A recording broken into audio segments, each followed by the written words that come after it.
The Biden administration is allowing migrants to apply for asylum under a new system, despite a major push by GOP lawmakers to block the action.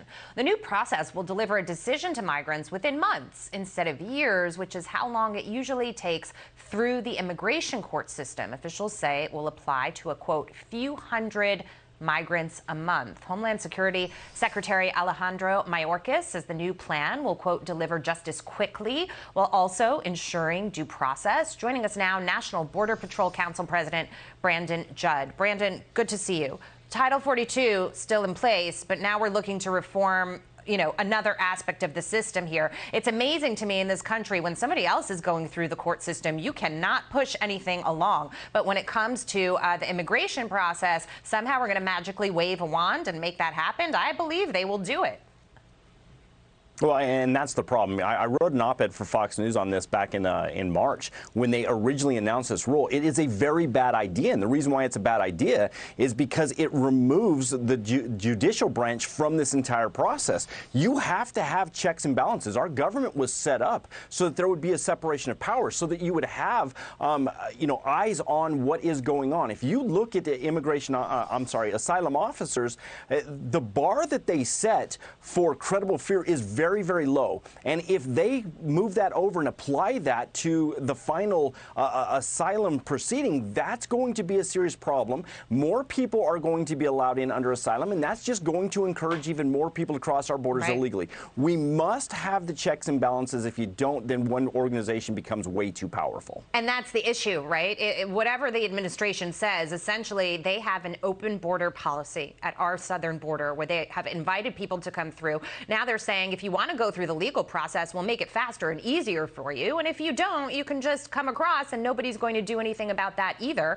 Obviously, the whole issue with Title 42, you just take a look at some of these numbers, right? And in April of 2022, migrant encounters 7,800, but you lift Title 42 and we could have 18,000.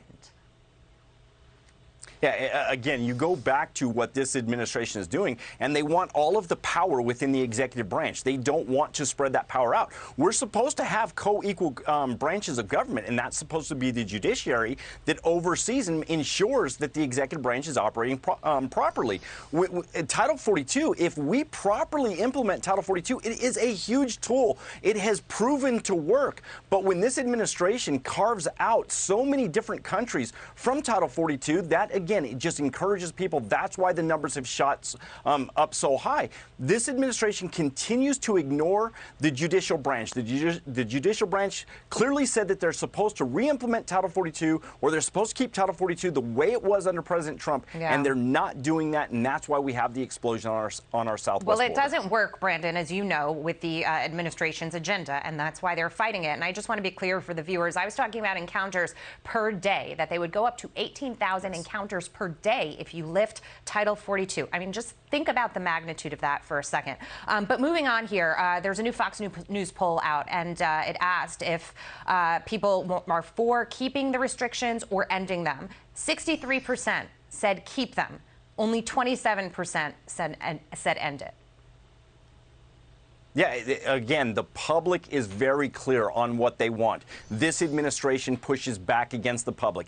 This administration has too many activists in the White House. They have too many political appointees that are in DHS that come from activist communities. That's the reason why we're dealing with what we're dealing with. They're pandering to their open base activism, and they're pushing back against what the American public wants. The American public sees what's going on the border. Thank goodness for great reporting like Bill Maloogian that is letting the public see what's currently going on. But to put in perspective what you just said, 18,000 at this time of the year, typically speaking, we should be arresting about 1,300 people per day. 1,300. It's jumped up to 8,000 and could go up to as high as 18,000. Yeah. We should be so much lower than what we are. And it's strictly based upon this administration's policies why we're dealing with the influx that we're dealing with. The system is completely overloaded, Brandon. You and I have discussed it a number of times. We just have a few seconds left, and I just want to ask you, because when I think about the magnitude of this, that this administration has been in office a little bit over a year, and what's happened at the southern border, do you think this country will recover? Literally 15 seconds.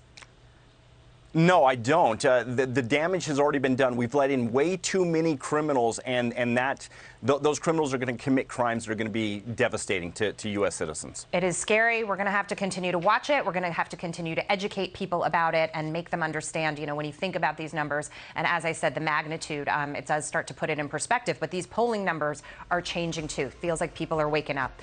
Brandon Judd, good to see you. Thank you.